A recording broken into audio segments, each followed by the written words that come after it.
Shalom, saudara yang terkasih di dalam nama Tuhan Yesus. Pada hari ini kita akan membahas sebuah topik di mana hari-hari ini ada banyak perbedaan tentang eskatologi di dalam kekristenan. Dan terkhususnya untuk kali ini saya akan menjawab tuduhan-tuduhan dari Dr. Mangga Pusagala dan juga para stafnya. Baru-baru ini mereka meluncurkan sebuah video di mana di dalam video itu diberikan judul bodoh atau tertutupi. Dan di dalam isi video itu banyak hal yang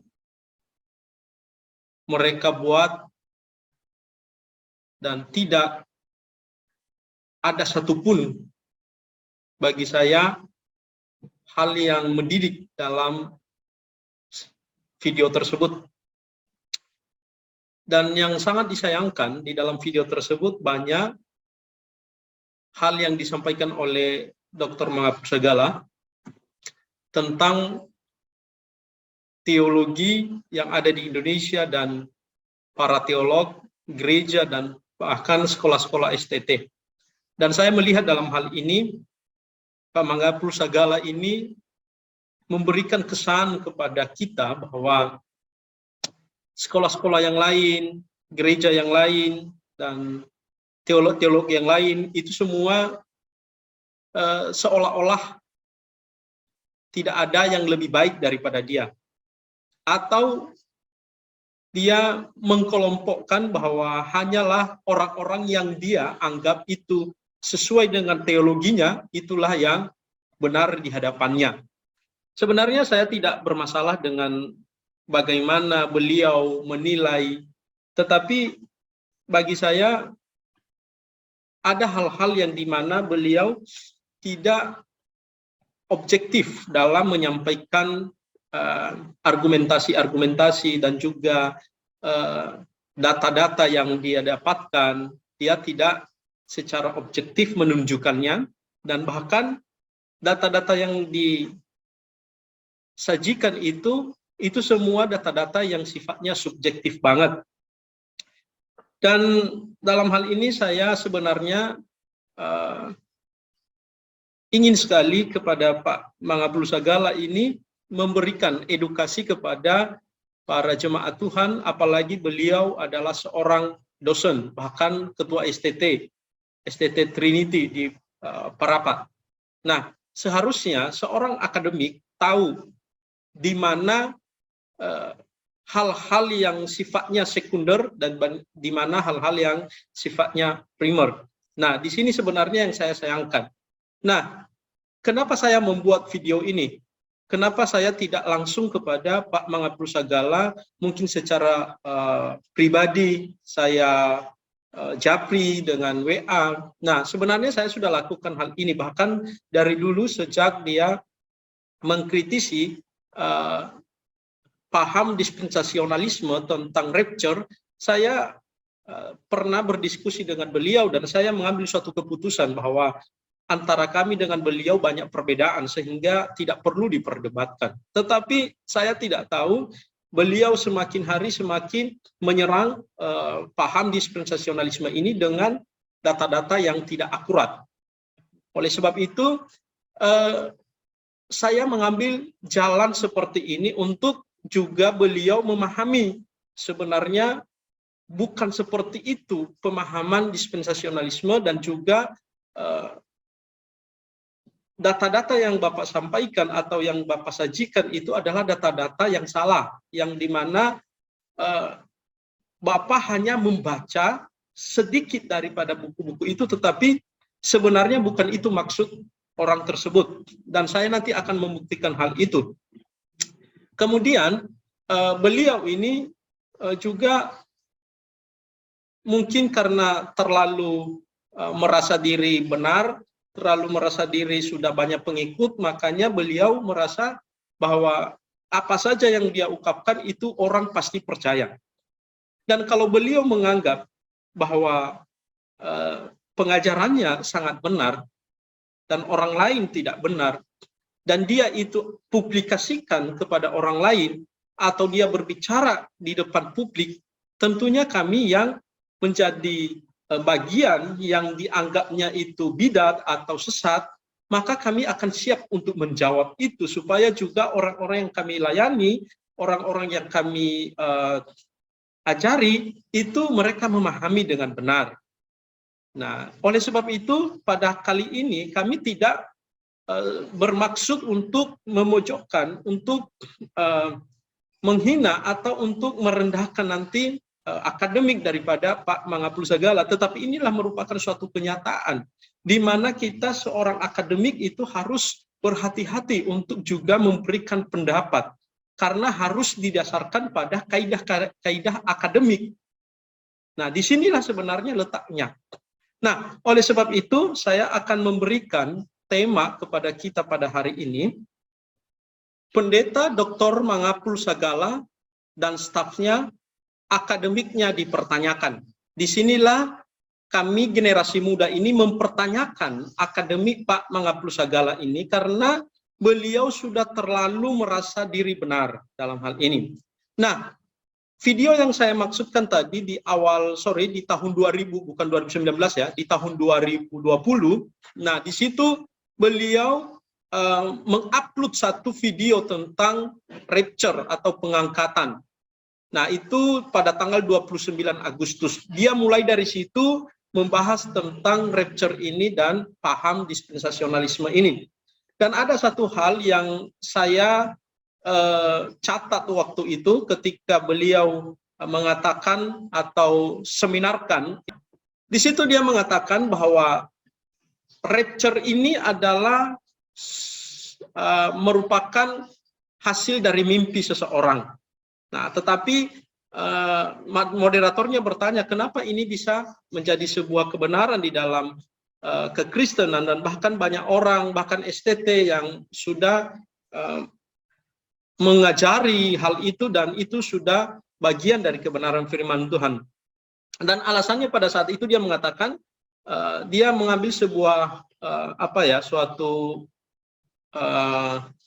ilustrasi dengan iklan. Dia mengatakan bahwa iklan di mana ada sebuah kalimat mengatakan, katakanlah kebohongan ini ya, katakanlah kebohongan itu berkali-kali, 1000 kali, maka pada waktunya ia akan berubah menjadi suatu kebenaran. Jadi pernyataan ini juga akan nanti dalam diri Pak Mangapul Sagala, karena ada banyak hal kebohongan-kebohongan yang disampaikan ke publik yang tidak berdasarkan kaidah-kaidah akademik yang ada. Nah, Bapak Ibu, saudara yang terkasih di dalam nama Tuhan Yesus,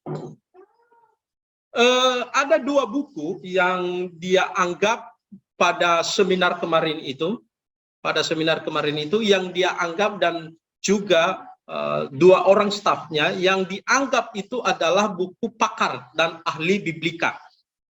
Nah, kita akan melihat nanti, saya nggak tahu bahwa apakah mereka ini orang-orang andalannya Pak Mangapul Sagala, dan terlihat pada saat itu Mangapul Sagala mengatakan bahwa semua yang mereka ucapkan itu benar dan buku-buku yang mereka sajikan itu adalah benar. Nah, ada 2 buku yang mereka pakai, yaitu adalah buku tafsiran kitab Wahyu, dan yang kedua adalah Dasar yang Teguh. Dan ini buku reformat dan juga dispensasi. Nah, dalam hal ini saya sangat berterima kasih sekali. Kenapa Pak Mangapul Sagala baru kali ini dia mengakui pakar atau ahli biblika di dalam tubuhnya dispensasional itu adalah John Wesley Brilley. Dan ini baru pertama sekali. Dan oleh sebab itu kenapa saya penting untuk membahas hal ini, karena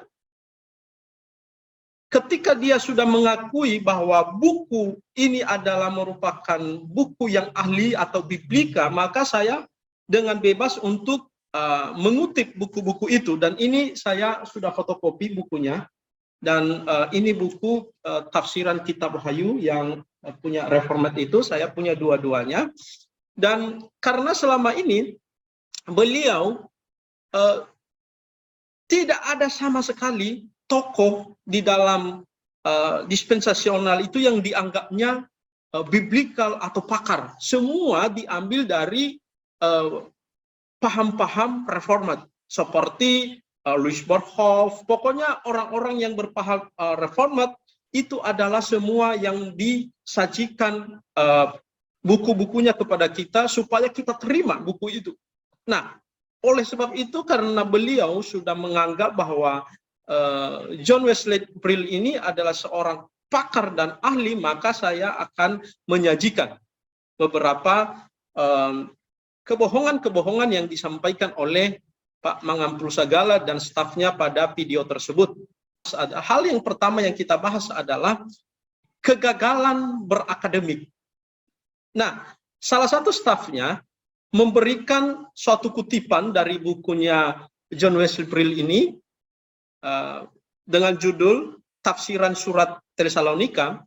Dia mengatakan di sini, dia mengatakan di dalam buku itu, berdasarkan 1 Tesalonika ayat 4 dan 17, orang saleh yang masih hidup dan orang saleh yang telah mati akan dibangkitkan dan diangkat.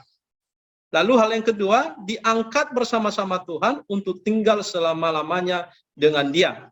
Nah, dalam hal ini, dari pernyataan John Wesley Brill ini, stafnya itu menyimpulkan karena John Wesley Brill tidak mengatakan di situ kata rapture. Nah, oleh sebab itu dia mengatakan bahwa ayat itu tidak berbicara tentang rapture. Nah, di sini sebenarnya kesalahan. Di sini sebenarnya kegagalan berakademiknya staf-staf stafnya Pak Mangampul Sagala ini. Karena dia hanya membaca secuil dari tulisannya John Wesley Brill ini. Sebenarnya kalau kita melihat bahwa pernyataan John Wesley Brill ini itu tidak salah. Karena yang dikatakan di sana adalah orang saleh yang masih hidup dan orang saleh yang telah mati akan dibangkitkan dan diangkat. Artinya di sini sebenarnya kedatangan tahap pertama, kedatangan Yesus yang kedua kali itu hanya diperuntukkan kepada orang-orang percaya. Kita akan lihat pernyataan ini di dalam bukunya John Wesley Brill. Di sini saya mengutip di dalam dasar yang teguh ini, John Wesley Brill mengatakan, kalau semua ayat tentang kedatangan Tuhan yang kedua kali itu diselidiki dengan teliti, maka nyatalah bahwa kedatangan Tuhan yang kedua kali itu terdiri atas dua bagian atau dua tahap. Itu menurut John Wesley Brill. Pada bagian pertama, Tuhan datang untuk orang-orang salehnya, yaitu untuk menjemput mereka. Tentang kedatangannya bagian pertama atau tahap pertama ditemukan dalam 1 Tesalonika ayat 4, pasal 4 ayat 16 sampai 19 seperti yang dikutip oleh stafnya tadi. Nah, pada bagian yang kedua atau tahap kedua, Tuhan Yesus turun bersama-sama dengan orang-orang salehnya ke dunia ini untuk memerintah serta mendirikan kerajaannya di atas bumi ini 1000 tahun lamanya. Dan di sini sebenarnya justru John Wesley ini merupakan teolog atau ahli atau seorang biblikal yang percaya kepada kerajaan 1000 tahun, dan ini adalah penganut dispensasionalisme. Kalau dia penganut premil historis, dia tidak percaya kepada kedatangan Tuhan yang kedua kali itu dalam dua kali tahapan. Nah, itu perbedaan antara dispensasionalisme dengan historis. Jadi di sini saya melihat bahwa ada hal-hal yang memang sengaja Pak Mangapul Sagala dan stafnya ini memberikan data-data yang tidak akurat. Mereka tidak membaca keseluruhan daripada teologi John Wesley Brill ini. Dan juga mereka tidak tahu latar belakang siapa John Wesley Brill ini. Nah, di sini sebenarnya kita mempertanyakan sebenarnya akademiknya Pak Mangapul Sagala dan para stafnya itu. Ini sangat-sangat urgent sekali dan sangat berbahaya kalau ini dibiarkan. Kalau semua para teolog caranya seperti ini, apalagi mereka ini, Pak Mangapul Sagala ini dari luar negeri, dia sekolah, dan orang menganggap bahwa orang dari luar negeri itu orang-orang yang pintar dan pasti tidak ada salahnya. Dan inilah buktinya. Mereka ini sebenarnya ada juga kekurangannya dalam memahami teologi. Jadi jangan kita anggap orang-orang yang kuliah di luar negeri itu semuanya benar. Memang baik sekolah di luar negeri, tetapi tidak semua orang yang kuliah di luar negeri itu juga orang-orang yang berkualitas. Bahkan kalau kita melihat orang-orang yang luar negeri banyak juga sesatnya, banyak juga bidat-bidatnya. Jadi tidak menjamin atau tidak menjadi syarat kita menjadi orang yang mengerti kebenaran kalau kita sudah belajar di luar negeri. Tidak. Nah, disinilah kita melihat bahwa Mangapul Sagala dan stafnya itu mereka tidak mampu berakademik dengan baik. Kegagalan mereka di sini. Mereka menyampaikan sepotong-sepotong daripada paham-paham dispensasionalisme. Dan itu diambil untuk membenarkan diri sendiri. Ini yang tidak boleh. Ini yang tidak boleh. Ini harus dijawab. Kemudian kita akan melihat apa kemungkinan sehingga terjadinya kesalahan fatal seperti ini. Kemungkinan yang pertama adalah Mangapul Sagala dan stafnya tidak mengerti yang dimaksud berargumentasi yang sesuai kaidah akademik. Sebenarnya ini sudah cacat akademik kalau kita melihat. Menyajikan suatu informasi yang tidak akurat, yang tidak sesuai dengan kenyataan, dan itu dijadikan sebagai serangan bagi lawan. Nah, mereka berpikir kita tidak membaca, mereka berpikir mereka lebih pintar, dan sehingga mereka lupa bahwa orang lain juga membaca, sehingga bisa dia mengimani keyakinan itu. Sehingga dia bisa mengimani sesuatu itu. Jadi jangan terlalu merasa diri paling benar dalam hal ini. Apalagi menganggap bidat, apalagi menganggap sesat. Itu juga sesuatu yang berlebihan. Yang kedua yang menjadi kemungkinannya adalah Mangapul Sagala dan stafnya belum membaca buku-buku John Wesley Brill dengan baik. Hanya mengutip kata-kata yang menguntungkan mereka. Asalkan tidak ada kata rapture, maka disebut non-dispensasionalisme. Inilah sebenarnya kegagalan berakademik. Jadi perhatikan sebelum kita mengkritisi ajaran orang, itu ambil sumber-sumber primernya. Dan sumber primer itu dibaca dulu semuanya, baru kita mengkritisi. Itu adalah orang-orang yang memenuhi kaidah akademik. Sehingga ketika menyajikan suatu argumentasi, itu ada bukti-bukti yang nyata. Hal yang ketiga adalah Mangapul Sagala dan stafnya berbicara di publik hanya mencari view, hanya mencari penonton. Kenapa saya mengatakan begitu? Terbukti dari topik video mereka. Mereka memberikan judul video itu bodoh atau tertutupi tanda tanya. Dan ini semuanya sebenarnya di dalam isi video itu semuanya kebohongan dan menfitnah dan merendahkan orang. Dan kalau hari ini saya begitu keras untuk mengatakan hal ini, dan jangan dipelintir bahwa saya tidak menghargai Pak Mangapul Sagala, tidak menghargai akademiknya, tidak. Saya sudah mengatakan, bahkan saya sudah japri secara pribadi dengan beliau. Dan beliau justru semakin menjadi-jadi, bahkan dia memberikan argumentasi-argumentasi yang tidak valid menurut saya. Bahkan menyajikan data-data yang tidak akurat. Dan saya melihat dari argumentasi-argumentasi mereka sangat lemah sekali. Saya juga nggak tahu posisi beliau ini di mana. Apakah dia itu reformat? Nanti kita akan lihat saja. Kalau kita membuat judul itu seharusnya itu merupakan representasi dari isi yang kita sampaikan. Tetapi beliau tidak. Memberikan sebuah judul yang nggak masuk akal.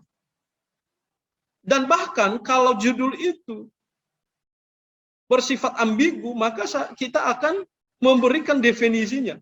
Supaya judul itu tidak disalahpahami. Jadi kalau saya menafsirkan dari judul itu berdasarkan isi yang mereka buat, berarti semua sekolah-sekolah yang dia sebutkan itu salah satunya STII, itu semua bodoh semua itu dan tertutupi. Begitu juga teolog-teolog yang dia sebutkan di dalam video itu semua bodoh semua itu dan tertutupi. Itu kan aneh. Nah, oleh sebab itu perlu dijawab juga hal-hal yang semacam ini. Jangan nanti dipelintir bahwa saya tidak menghargai Pak Mangapul Sagala, tidak, bukan demikian. Tetapi sudah saatnya kita menjawab keluhan-keluhannya ini, kebingungan-kebingungannya ini, kebohongan-kebohongan ini, hoax ini. Kita harus juga menanggapinya. Jangan diam terus. Biarkan orang menganggap kita tidak ada etika. Tetapi saya mengatakan, ini bukan di luar apa yang Bapak Ibu bayangkan. Kita banyak mendengarkan video-video beliau, tetapi berlebihan, sudah berlebihan menurut saya. Dan jangan sampai ada jemaah-jemaah Tuhan atau orang-orang di luar sana, wah, kamu menanggapi dengan vulgar. Enggak, saya hanya biasa saja menanggapi hal ini. Karena dia selama ini menganggap diri seorang akademik, semua yang di sekeliling yang tidak sependapat dengan dia itu tidak akademik, bahkan dipertanyakan ininya, sekolahnya. Bahkan ketika saya japri dia itu, dia menanyakan, kamu sekolah di mana? Saya mengatakan kepada dia, coba lihat aja di PD Dikti, semua ada nama saya di sana kok. Bagaimana jejak daripada pendidikan saya sudah ada di sana kok. Jadi kasihan jemaat Tuhan dan para pendengar merasa bahwa apa yang disampaikan oleh Pak Mangapul Sagala ini merupakan kebenaran yang tidak bisa lagi ditawar-tawar. Tidak, itu kesalahan besar dan bahkan ini saya katakan kebohongan-kebohongan yang disampaikan oleh beliau. Sama seperti yang disampaikan oleh Pak Weli Pandesolan ketika dia menjawab tuduhannya tentang rapture itu. Saya setuju dengan itu, hoax. Nah, apa dampak dari kesalahan fatal ini? Nah, inilah kenapa saya mengatakan tadi bahwa pernyataannya pada tanggal 29 itu tahun 2020 itu sekarang pernyataannya itu dikenakan di dalam dirinya. Nah, kalau kita tidak menanggapi kebohongan-kebohongan yang mereka lakukan ini, maka nanti akan menjadi kebenaran 20 tahun ke depan. Nah, di sini saya akan memberikan dampaknya ada 4. Hal yang pertama adalah Mangapul Sagala dan stafnya menyebarkan informasi yang tidak akurat dan berpotensi berbohong dan memfitnah orang. Tentu ini adalah suatu fitnahan. Kalau mereka mengatakan bahwa di situ John Wesley Brill ini tidak mengajarkan tentang bagaimana rapture. Memang tidak dituliskan di situ secara spesifik kata rapture, tetapi seorang yang menulis itu adalah seorang yang percaya tentang rapture. Dan ini buktinya, saya sudah memberikan buktinya, coba dibaca. Jadi ini keterlaluan menurut saya. Dan ini memfitnah. Kemudian Mangapul Sagala dan stafnya mengajarkan mahasiswa Trinity Prapat dengan spekulasi yang bodoh. Saya merasa ini spekulasi-spekulasi yang bodoh dari para stafnya Mangapul Sagala. Jangan nanti dipelintir kata-kata ini mengatakan, oh di situ kan belum ditulis rapture. Kan di situ kan hanya mengatakan bahwa hanya orang-orang saleh. Itu sudah basi cara-cara bermain seperti itu. Coba nanti lihat komentar yang berikutnya, dia mengatakan bahwa di situ John Wesley Brill tidak mengatakan rapture. Nah, oleh sebab itu, lalu disimpulkan oleh sebab itu, rapture itu bohong. Nah, itu kan sesuatu menurut saya yang tidak paham tentang teologinya John Wesley Brill ini. Kemudian Mangapul Sagala dan stafnya terlalu fanatik terhadap pengajaran orang lain, sehingga menghalalkan segala cara untuk menyalahkannya. Jadi apa saja Pak Mangapul Sagala ini, dia menghalalkan untuk mencapai apa yang menjadi tujuannya. Di dalam dunia teologi tidak seperti itu. Kalau kita mengkritisi orang, tujuan kita adalah supaya dia berubah. Coba bayangkan kalau coba Bapak Ibu lihat video-videonya ketika dia mengkritik Joshua Debu, ketika dia mengkritik Andi Simo, semuanya hal-hal yang menurut saya seperti Pak Andi Simon itu ditutup gerejanya, itu dijadikan konten. Kalau saya mengkritik Andi Simon, tetapi ketika ditutup gerejanya, saya tidak berbahagia. Bahkan saya berdoa untuk beliau supaya gerejanya dibuka. Bukan tujuan kita. Ketika kita mengkritik orang itu, bukan tujuan kita supaya dia dipermalukan oleh Tuhan. Karena kita tahu kualitas daripada setiap orang itu berbeda-beda. Dan saya melihat Pak Andi Simon itu ketika dia menyampaikan suatu argumentasi teologi, itu memang dia kurang dalam hal itu. Nah, setelah pun sudah bebasnya Pastor Smith ini, saya tidak mengganggu lagi. Karena dulu saya menyampaikan beberapa kritik-kritik terhadap Pak Andi Simon itu karena kenapa? Karena dia salah dalam mengambil keputusan untuk memenjarakan orang. Itu tidak ada kasih itu. Itu tidak diajarkan oleh Alkitab. Kritik itu harus kita terima. Apalagi tentang masalah JT ini, aduh, apa saja dilakukan oleh beliau, bahkan WA pribadi pun diungkap di media sosial. Dan demikian juga WA-nya salah satu teman diungkap juga di media sosial tentang masalah eskatologi ini. Itulah sebabnya sebenarnya hal yang mustahil kalau kita mengatakan kita japri orang itu, Pak Mangapul Sagala ini. Dia nanti jadikan konten kok. WA kita itu, atau messenger kita itu. Itulah sebabnya kenapa selalu saya malas dengan dia. Nah, mungkin dengan ini kita bisa saling memberikan informasi dan mengedukasi. Dan mungkin hal ini juga akan baik untuk Pak Mangapul Sagala untuk bisa belajar.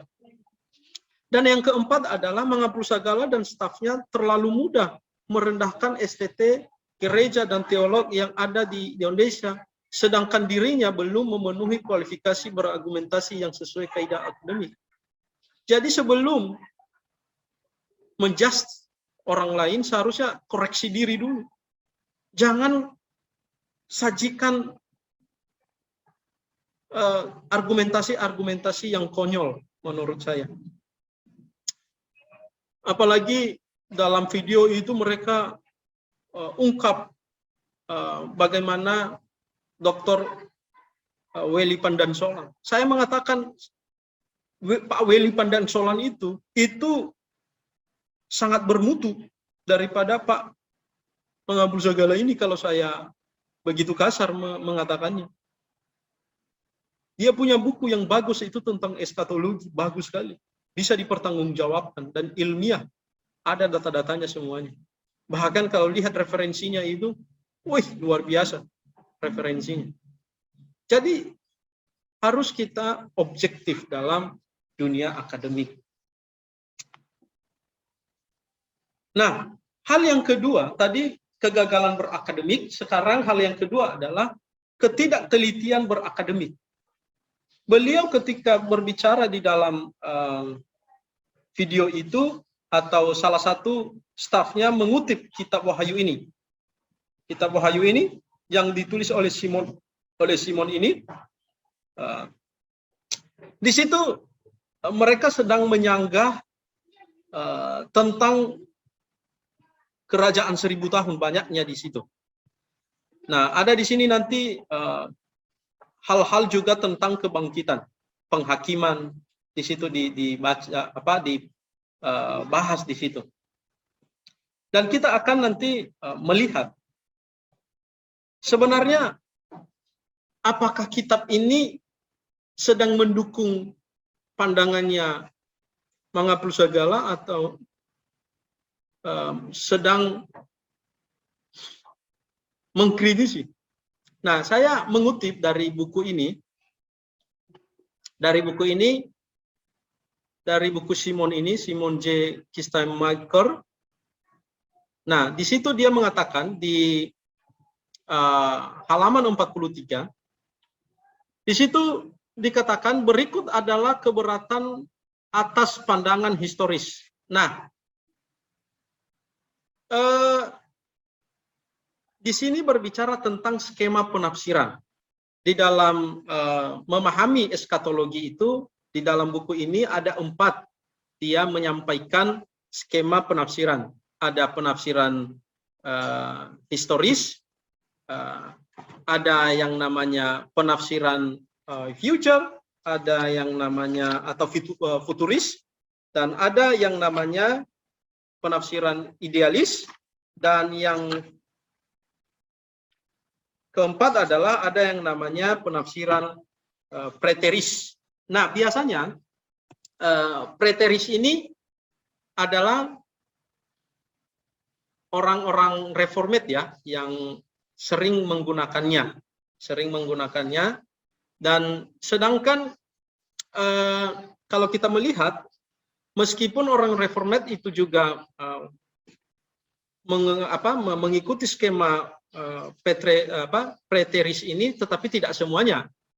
Nah, ada juga yang memakai dengan skema penafsiran historis. Nah, di dalam hal ini saya melihat Pak Mangapul Sagala ini adalah berada dalam posisi penafsiran atau skema penafsiran historis ini. Dan di situ yang menjadi tokoh sebelumnya, yaitu ada Martin Luther dan ada John Calvin, yang dulu sebelum kita yang memegang yang namanya penafsiran historis ini, khususnya dalam memahami kitab Wahyu.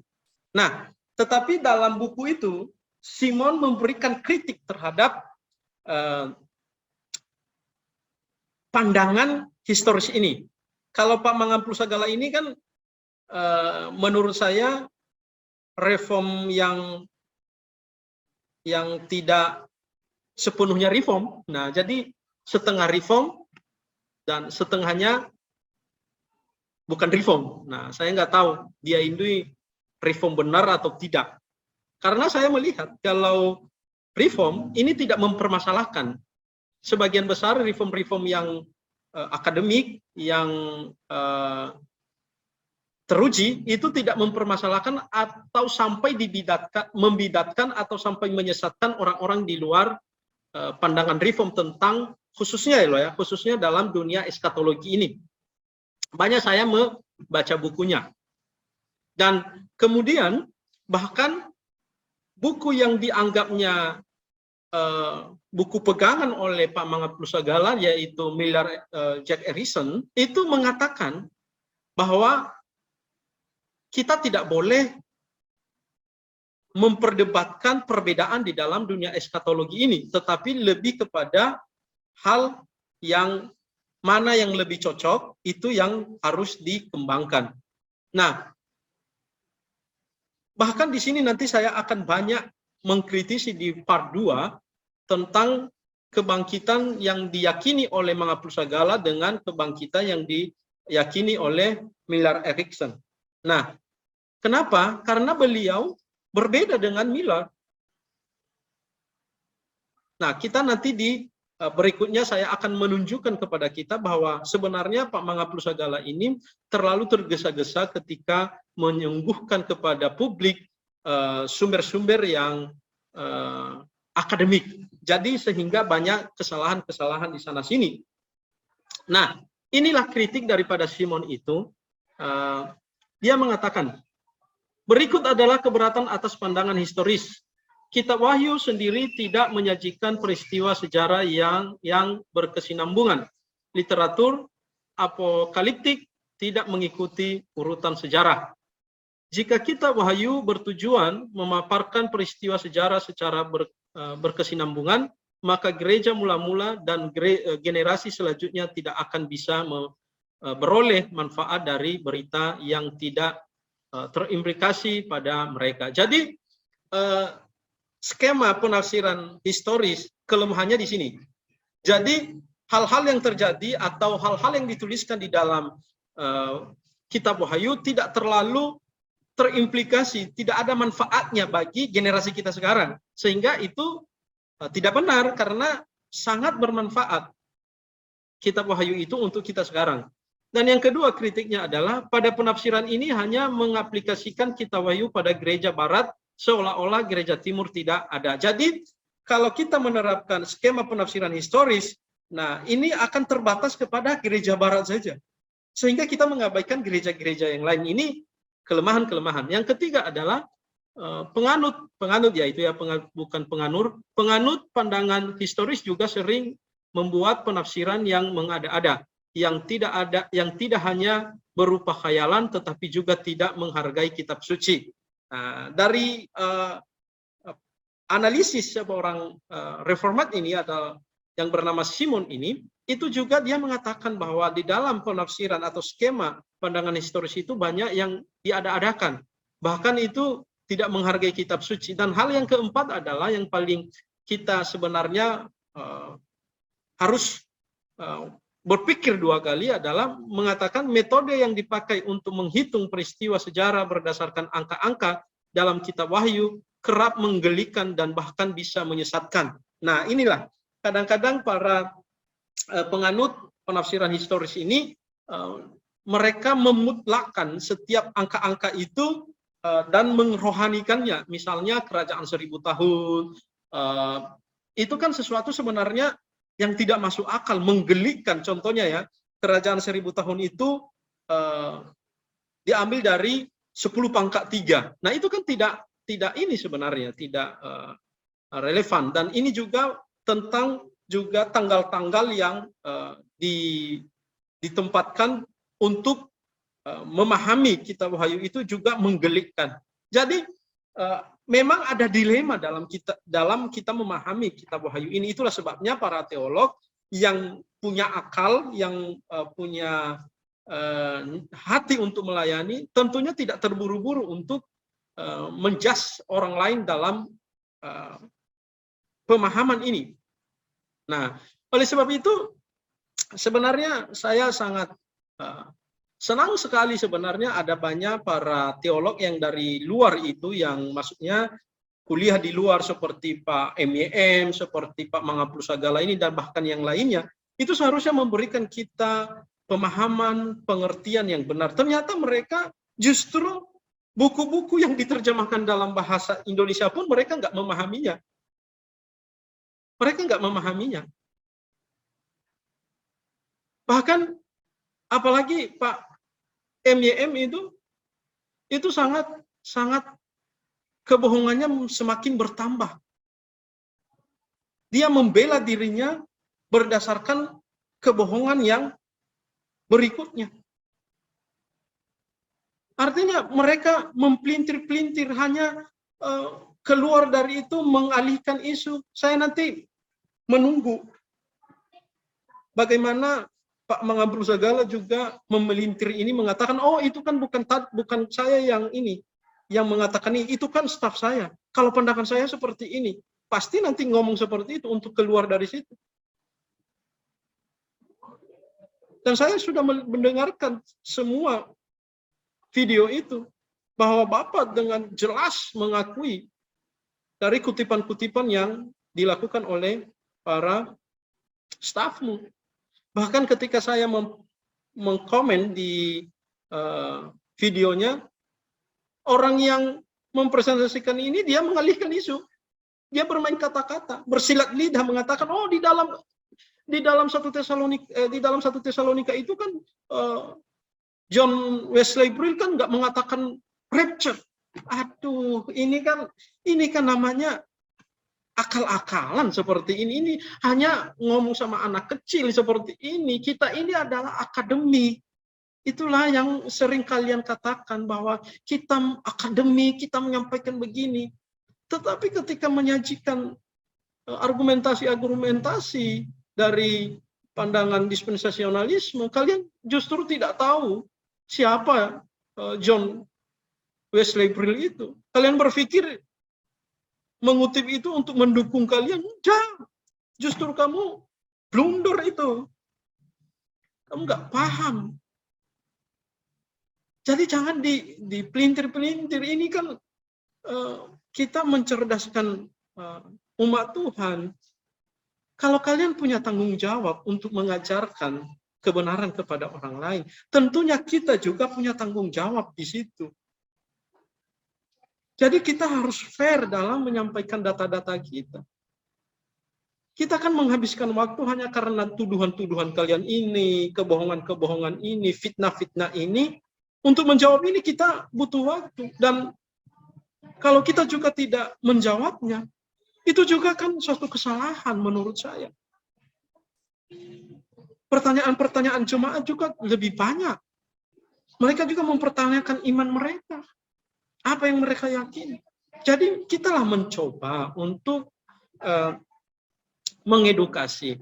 Nah, saya berharap kepada Pak Mangapul Sagala dan STT Trinity dan semua stafnya, cobalah silakan dikritik, tetapi berikan data-data yang akurat, yang sesuai kaidah akademik. Kalau kaidah akademik itu, yang sesuai akademik itu harus, kalau kalian tidak tahu ya, harus berdasarkan data-data yang ada, ya kan, empiris, logis, dan sistematik. Itu yang penting. Nanti di dalam 3 ini juga akan terbagi lagi. Nah, biarlah Pak Mangapul Sagala juga, kalau memang mau terus untuk mengkritisi silahkan, tetapi biarlah itu mengedukasi supaya kita juga berpikir keras untuk bisa mempertanggungjawabkan apa yang kita imani, asalkan jangan buat kebohongan-kebohongan seperti rapture itu adalah mimpi, ya kan, itu sesuatu yang salah. Rapture itu sesuatu yang dianggap tidak ada di dalam Alkitab. Ada kok, kita memberikan ayat-ayatnya. Nah, kemudian kemarin saya mendengarkan rapture itu terkesan memang saya paham maksudnya, saya paham maksudnya bahwa konsep-konsep atau pengajaran rapture ini dipublikasikan melalui atau diperkenalkan melalui novel-novel. Bukan berarti bahwa Rapture ini adalah diproduksi oleh cerita novel, bukan seperti itu. Tetapi kalau ini tidak hati-hati, orang lain salah paham. Itulah sebabnya ketika saya dengar argumentasi Pak Deki ini, saya menghargai beliau, tapi saya memahami apa yang dimaksudkan beliau, makanya saya tidak permasalahkan. Tetapi saya nggak tahu apakah maksud beliau nanti bahwa Rapture itu bersumber dari novel-novel itu. Tetapi yang saya pahami yang dia katakan adalah bahwa konsep-konsep Rapture atau pengajaran Rapture ini diisi di dalam novel-novel untuk memperkenalkan atau memperkenalkan kepada semua orang, dan juga di dalam video-video. Nah, bagi saya itu tidak bermasalah karena itu adalah merupakan metode bagaimana kita menyebarkan kebenaran firman Tuhan. Tetapi kalau itu dikatakan bahwa Rapture itu bersumber dari cerita-cerita novel, itu yang bermasalah. Saya tidak setuju. Tapi semoga beliau benar-benar memiliki hati yang murni untuk memberikan edukasi kepada para jemaat Tuhan. Dan saya sudah lihat bahwa beliau juga tidak setuju untuk saling membidatkan, untuk saling menyesatkan terkait tentang kitab Wahyu ini. Saya mengatakan bahwa ketika kita belajar tentang kitab Wahyu, itu harus teliti. Harus kita memberikan pandangan-pandangan dan harus belajar memahami pandangan-pandangan daripada dispensasional itu sendiri. Nah, untuk tambahan saya berikan kepada Pak Mangapul Sagala, di dalam premilianisme itu ada dua lagi. Dua di dalam premilianisme itu ada premilianisme historis dan premilianisme dispensasional. Nah, mungkin Pak Mangapul Sagala lebih setuju kepada premil historis ini karena ada banyak yang sama dengan teologinya Pak Mangapul Sagala. Tetapi bukan berarti kita juga tidak berpikir dengan konsep yang lain atau kita tidak mempelajari atau kita mengabaikan. Di dalam dispensasional itu ada dua, ada yang namanya dispensasional dan ada yang namanya ultra dispensasional. Seperti contohnya ada Calvinisme dan ada ultra Calvinisme atau hyper Calvinisme. Jadi di dalam ultra dispensasional ini terbagi dua lagi, ada ekstrim dan ada moderat. Nah, di dalam dispensasional itu nanti ada yang namanya lagi ada dispensasional klasik, ada progresif, dan masih ada yang lain yang harus kita pelajari. Ada 4 sebenarnya. Nah, saya tidak mengungkapkan dalam hal ini karena saya akan buat konten lagi nanti, dan bahkan saya sudah sampaikan sebenarnya di video-video saya ketika saya menjawab Pak Muriwali Yanto Matalu. Dan biarlah video ini menjadi pertimbangan buat Pak Mangapul Sagala, dan janganlah dianggap merendahkan, tidak. Kita hanya juga menyampaikan argumentasi-argumentasi kita. Mari kita bersatu di dalam doa. Bapa yang di surga, kami berdoa secara khusus buat Pak Mangapul Sagala dan stafnya dan juga sekolah STT Trinity. Saya yakin dan percaya Tuhan Engkau menjadikan besar STT ini supaya STT ini ya Tuhan menjadi berkat dan mahasiswanya berkualitas, supaya mahasiswa mereka ya Tuhan diberkati oleh Tuhan, supaya apa yang mereka dengar dari dosen mereka diberikan ya Tuhan hikmat untuk mereka bisa pelajari, supaya STT ini tidak menjadi fanatik ya Tuhan terhadap STT-STT yang lain, dan juga kepada teolog yang lain, dan juga kepada gereja-gereja yang lain. Kami serahkan di dalam tangan-Mu, di dalam nama Tuhan Yesus Kristus kami berdoa dan mengucap syukur. Amin.